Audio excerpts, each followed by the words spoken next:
اب آگے چلیے، یہ جو 11 آیات ہیں در حقیقت ہمارا جو تیسرا جو حصہ ہے اس منتخب نصاب کا، وہ ہے اعمال صالحہ کی تفصیل۔ اور عمل صالح کی تفصیل میں ظاہر بات ہے کہ ایک تدریج ہے۔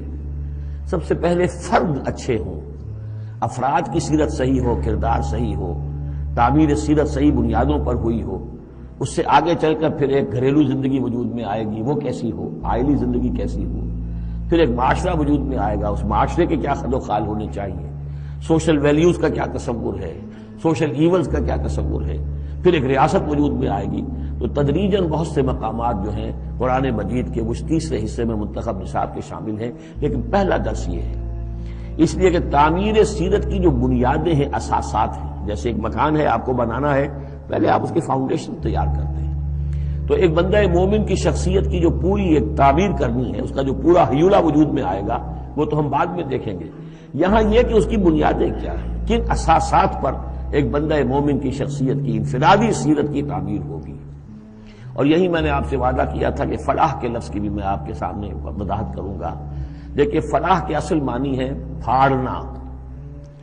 فلاح کہتے ہیں کسان کو کہ وہ اپنے ہل کی نوک سے زمین کی دھرتی کے سینے کو چیرتا ہے۔ عربی کی کہاوت ہے، ان الحدید بالحدید یفلح، لوہا لوہے کو کاٹتا ہے۔ فلاح کے معنی جیسے فلق ہے، فالق الاصباح، اللہ تعالیٰ صبح کو فلق فالق ہے، اللہ پھاڑتا ہے رات کی تاریکی کا پردہ اور صبح کو نمودار کرتا ہے۔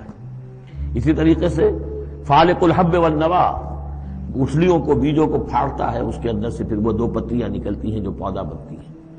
تو فلاح کے معنی بھی ہے پھاڑنا۔ پھاڑنے سے مراد کیا ہے؟ انسانی شخصیت کی جو اصل انسانی شخصیت ہے، وہ تو اندر چھپی ہوئی ہے، وہ ہماری روح ہے، وہ ہماری انا ہے، وہ ہماری خودی ہے۔ یہی در حقیقت اقبال کا فلسفہ خودی ہے، اور اسی کی بہترین تعبیر جو ہے آدرش، جو میں نے لفظ استعمال کیا تھا سورہ حج کے ضمن میں، ضعف الطالب والمطلوب، تو آئیڈیلز کا جو فلسفہ ہے، اس کے حوالے سے ڈاکٹر رفیع الدین مرحوم و مغفور نے علامہ اقبال کی اس کے فلسفہ خودی کی بہترین تعبیر کی ہے۔ آئیڈیالوجی آف دی فیوچر ان کی مارکت الآراء کتاب ہے انگریزی زبان میں۔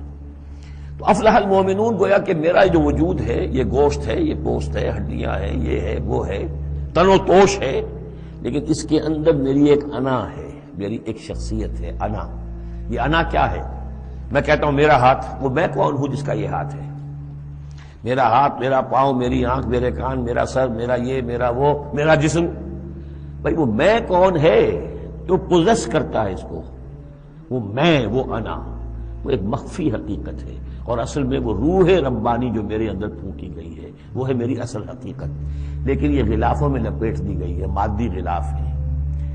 ان مادی غلافوں کو پھاڑ کر اپنی روح کو برآمد کرنا، جیسے کہ گٹھلی پھٹتی ہے تو 2 پتے نکلتے ہیں تو آم کا درخت شروع ہوتا ہے۔ ان مادی غلافوں کو پھاڑ کر اپنی اصل حقیقت، اپنی اصل انا کو برآمد کر کے تقویت دینا، یہ ہے فلاح۔ قد افلح، بہترین ترجمہ کیا ہے یہاں پر لفظ کے قریب ترین ہونے کے اعتبار سے، کیونکہ یہ جو ترجمہ میرے سامنے ہے اس وقت، یہ ہے اصل شیخ الہند رحمۃ اللہ علیہ کا۔ اور شیخ الہند رحمۃ اللہ علیہ مولانا محمود الحسن صاحب کا کہنا یہ ہے کہ میں نے تو موضح القرآن میں جو ترجمہ شاہ عبد القادر دہلوی رحمۃ اللہ علیہ کا تھا وہی اختیار کیا ہے۔ کام نکال لے گئے اہل ایمان، قد افلح المومنون، کام نکال لے گئے اہل ایمان۔ جیسے کہ خزانہ ہو، خزانہ کھودیں گے تو نکالیں گے نا، تمہارے اندر ایک خزانہ ہے، دم چیست پیامیست، شنیدی نہ شنیدی، در خاک تو یک جلوہ آمیخت ندیدی، دیدن دیگر آمیز، شنیدن دیگر آمیز۔ تمہارے اندر نور بھی ہے نور تجلی بھی اسی خاک میں پنہا، غافل تو نرا صاحب ادراک نہیں ہے۔ تم حیوان ہی حیوان نہیں ہو، اس میں روح ملکوتی بھی ہے، لیکن تمہاری ساری توجہ اسی حیوانی وجود پر ہے۔ وہ روح جو ہے وہ تو تمہارے وجود کے اندر مر کر دفن ہو چکی ہے، تم چلتا پھرتا مقبرہ بن چکے ہو، تم زندہ نہیں ہو، مردہ ہو۔ اور جس کی روح جاگ جائے گویا کہ وہ زندہ ہوتا ہے، پھر اس کو زندگی ملتی ہے۔ فَلَنُحْيِيَنَّهُ حَيَاةً طَيِّبَةً۔ یہ ابو جہل مردہ تھا، یہ زندہ نہیں تھا، یہ اندھا تھا، دیکھ نہیں رہا تھا، یہ بہرا تھا، سنتا نہیں تھا۔ یہ جو حقائق ہے اس کو سمجھ لیجئے، اپنے وجود، اپنی اصل شخصیت، اپنی انا، اپنی خودی، اپنے سیلف، اس کی development of the self, development of the character, انسانی شخصیت کے لیے یہ ہے قد افلح، کھود نکالنا، خزانہ کھود نکالنا۔ ایک ہندی کا دوہا ہے بڑا پیارا، بھوکا کوئی نہیں، بھیک تو وہ خود شاعر ہے، بھوکا کوئی نہیں، سب کی گٹھڑی لال، ہر ایک کی گٹھڑی کے اندر ایک لال بندھا ہوا ہے، وہ گٹھڑی جو ہے اس کے اندر ہے، بھوکا کوئی نہیں ہے، مال تو ہے اس کے پاس، گرہ کھول جانے نہیں اس مد بے کنگال، اس گٹھڑی کی گرہ نہیں کھولنی آتی۔ ستمست گر ہوست کشد کے بے سیر سرد و سمندرا، تجھے غنچہ کم نہ دمیدئی درے دل کشا بچمندرا۔ تم اپنی شخصیت کا جو چمن ہے، تمہارے اپنے اندر جو اللہ تعالیٰ نے رکھا ہوا ہے، وفی انفسکم افلا تبصرون، تم اس سے غافل رہتے ہو۔ Man in his ignorance identifies himself with the material sheaths which encompass his real self۔ انسان اپنی جہالت میں اپنے ان مادی غلافوں ہی کو سمجھ بیٹھتا ہے یہ میں ہوں، یہ تو کچھ بھی نہیں ہے، مادی غلاف ان کی کوئی حیثیت نہیں ہے، تم کچھ اور ہو جو اس کے اندر ہو، لیکن بشرطے کہ تم اپنے آپ کو پہچان لو۔ من عرف نفسہ فقد عرف ربہ ولا تکونوا کالذین نسوا اللہ فانساہم انفسہم۔ ان لوگوں کے مانند نہ ہو جاؤ جنہوں نے اللہ کو بھلا دیا تو اللہ نے انہیں اپنے آپ سے غافل کر دیا۔ یہ ہے فلاح کی اصل حقیقت، اپنی شخصیتوں کے اندر سے، اپنے اس وجود میں سے، اس تن و تیش میں سے اپنی اصل مانوی شخصیت کو نکالو اور ڈیولپ کرو۔ قد افلح المؤمنون، اور یہ کام کر گئے کون؟ اہل ایمان۔ کون سے اہل ایمان؟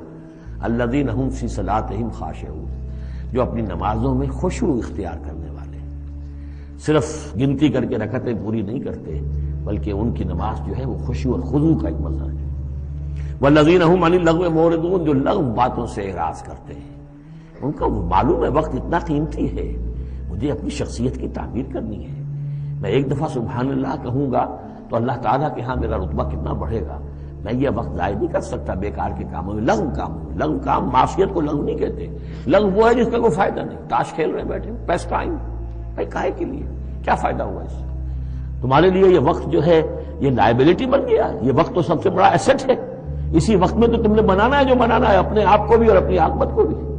والذین هم عن اللغو معرضون والذین هم للزکاۃ فاعلون، جو ہر دم اپنے تزکیے کی طرف متوجہ رہتے ہیں، زکوٰۃ پر عمل کرتے رہتے ہیں۔ یہاں زکوٰۃ سے مراد وہ زکوٰۃ نہیں ہے جو ہماری اصطلاحی زکوٰۃ ہے، اس لیے کہ یہ ابتدائی زمانے کی مکی صورت ہے، ابھی زکوٰۃ کا کوئی تصور نہیں تھا۔ زکوٰۃ لغوی معنی میں اپنے تزکیے کی طرف ہمہ تن متوجہ رہتے ہیں، انہیں اپنے دامن کے داغ دھبے نظر آتے ہیں، ان کو دھونے کی ہر وقت کوشش کرتے ہیں۔ والذین هم لفروجہم حافظون، اور جو اپنی شرمگاہوں کی حفاظت کرتے ہیں، الا علی ازواجہم، سوائے اپنی بیویوں کے، یا او ما ملکت ایمانہم، یا ان کی لونیاں ہوں، فإنہم غیر ملومین، تو ایسے لوگوں کے اوپر کوئی ملامت نہیں ہے، یعنی وہ ان سے اپنی جو بھی جنسی تقاضا ہے پورا کر سکتے ہیں۔ یہ کوئی فی نفس ہی جو ہے، سیکس جو ہے فی نفس ہی ایول نہیں ہے، ایول اس کا غلط استعمال ہے۔ فمن ابتغى وراء ذلك، تو جو کوئی بھی اس سے آگے چاہے گا، جو بھی حلال راستے ہیں اس سے ہٹ کر، فاولئک هم العادون، تو وہی لوگ ہیں کہ جو حد سے بڑھ جانے والے ہیں۔ والذین هم لاماناتهم وعهدهم راعون، اور وہ لوگ کہ جو اپنی امانتوں اور عہد کی پوری حفاظت کرنے والے ہیں۔ والذین هم علی صلواتهم یحافظون، یہ نکتہ خاص طور پر نوٹ کرنے کے قابل ہے، نماز سے شروع کیا تھا، نماز پر ختم کیا ہے۔ شروع کیا تھا قد افلح المؤمنون الذین هم فی صلاتہم خاشعون، نماز کی جو باطنی کیفیت ہے اس کی طرف اشارہ کیا شروع میں، اور نماز کا نظام والذین هم علی صلواتہم یحافظون، جو اپنی نمازوں کی پوری محافظت کرتے ہیں، مداومت کرتے ہیں، گنڈے دار نماز نہیں پڑھتے، مستقل پڑھتے ہیں، اس کے تمام جو بھی آداب ہیں، اس کے قوانین ہیں، ان کے تمام ملحوظ رکھتے ہوئے پڑھتے ہیں۔ اولئک هم الوارثون، یہ لوگ ہوں گے وارث کس چیز کے؟ الذین یرثون الفردوس، جو وارث ہوں گے ٹھنڈی چھاؤں والے باغات کے، جنت کے، ہم فیہا خالدون، اور اس میں یہ ہمیشہ ہمیش رہیں گے۔ اللہم ربنا اجعلنا منہم، اللہم ربنا اجعلنا منہم، اللہم ربنا اجعلنا منہم۔